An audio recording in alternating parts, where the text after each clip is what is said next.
I think it would be a good exercise if we can provide a very quick overview, maybe a 5-minute overview of the Israel-Palestine conflict. It's an unfair question, I understand. But if you can just provide a very brief overview of how this conflict started, what were the key events, what are the Cliff's notes on how we got to the current conflict?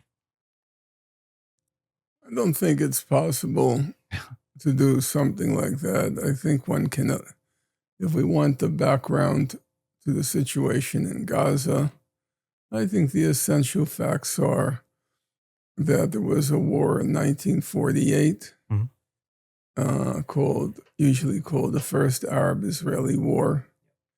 In the course of that war, large numbers of the indigenous population in what became Israel were expelled.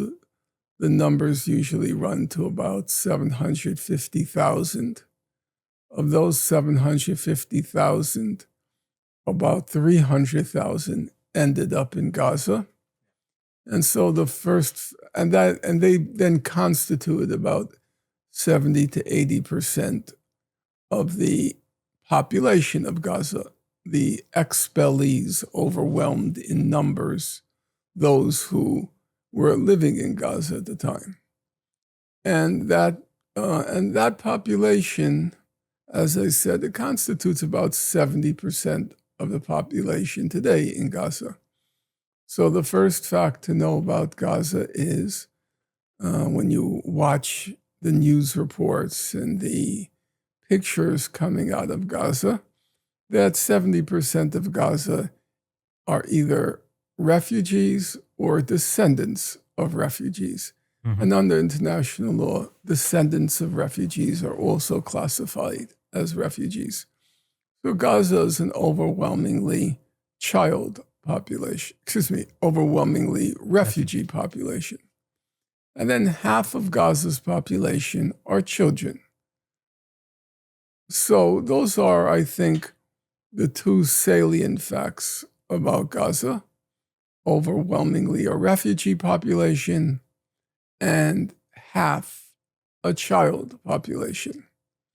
Now, if you go back and look at the historic record, one of the striking things I only recently discovered was that from the very beginning, outsiders who went to visit Gaza, and now I'm referring to the beginning, which is Gaza after 1948 came under Egyptian administration. And it was under Egyptian administration until 1967, when Israel, in the course of another war, the June 67 war, Israel conquered Gaza. There's one continuity from 48 to the present. Now, only one, but among them, one continuity is every outside observer, or I should say many outside observers, they described Gaza as a concentration camp.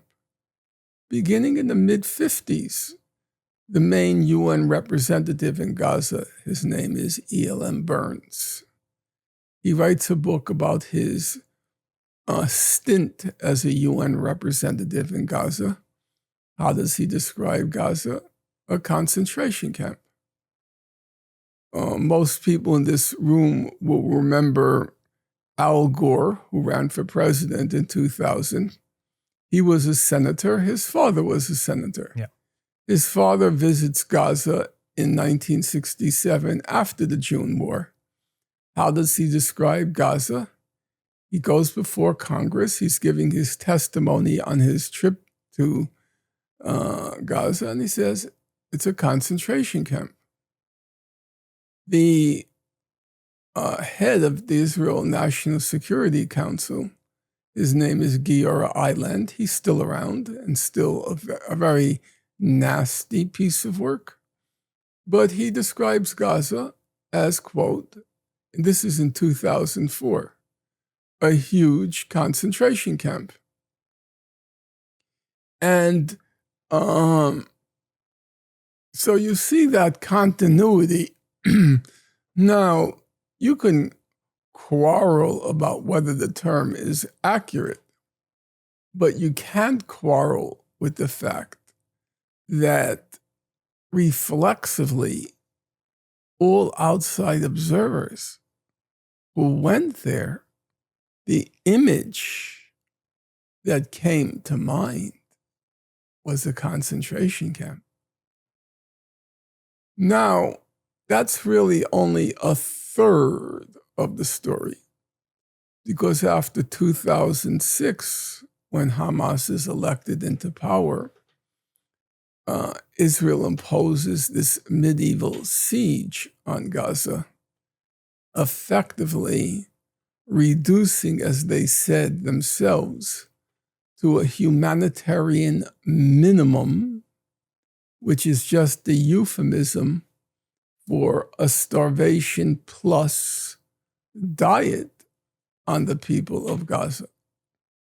All of Gaza is hermetically sealed. Nothing can go in, nothing can go out. No person can go in, and no person can go out without Israel's approval. So you have this concentration camp, which has now come under this brutal medieval siege. And then there's a third layer, which is that every few years or few months, depending on the period, Israel launches one of its operations in Gaza, which is just a euphemism for these high-tech killing sprees in Gaza.